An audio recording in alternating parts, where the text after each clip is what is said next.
Let's talk about measles and vaccines for a moment. Tonight, we get to move past anecdotes and conspiracy theories and hear from someone who has looked at the hard data and has dealt with thousands of young patients. Dr. Sharon Humiston literally wrote the book on childhood vaccinations, and she lives right in Pittsford. Here's my interview with her. What does a bad case of measles look like in a child? So it starts out as just like a regular old viral illness, sniffles, cough, some red eye, and then 3 or 4 days into it, then they break out in the rash. And that's one of the problems, is that the rash comes after the rest of the virus. And so you don't necessarily know that you have measles right from the beginning. So then the rash breaks out, and then some kids get quite sick. They get ear infection, they get diarrhea. But the thing that most kids die from is the pneumonia. Measles was declared eliminated in the U.S. in 2000. Just this year, from January 1st until now, we've seen more than 1,000 cases in 28 states. We haven't seen that since 1992. What's happening?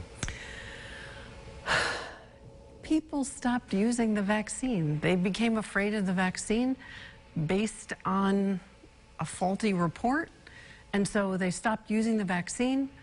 What is the MMR vaccine? It's a vaccine that combines measles, mumps, and rubella. Again, most people don't remember back at a time when we had measles, mumps, and rubella. Unfortunately, that forgetfulness has made it so that people stop using the vaccine. But it's those 3 viruses together. You wrote a book, Vaccinating Your Child, Questions and Answers for the Concerned Parent.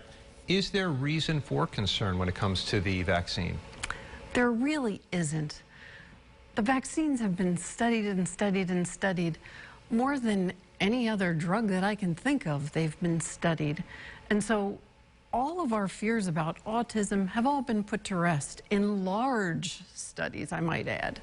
The CDC, the American Academy of Pediatrics, they have said that the vaccine does not cause autism. And a 1998 Lancet study has been debunked. That study said otherwise. That has since been debunked. If a parent says that the MMR vaccine caused autism in their child, what likely actually happened?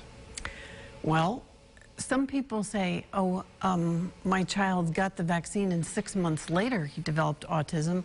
Well, when you think about all the many things that happen, all the many exposures, there's no reason to think that it was the vaccine.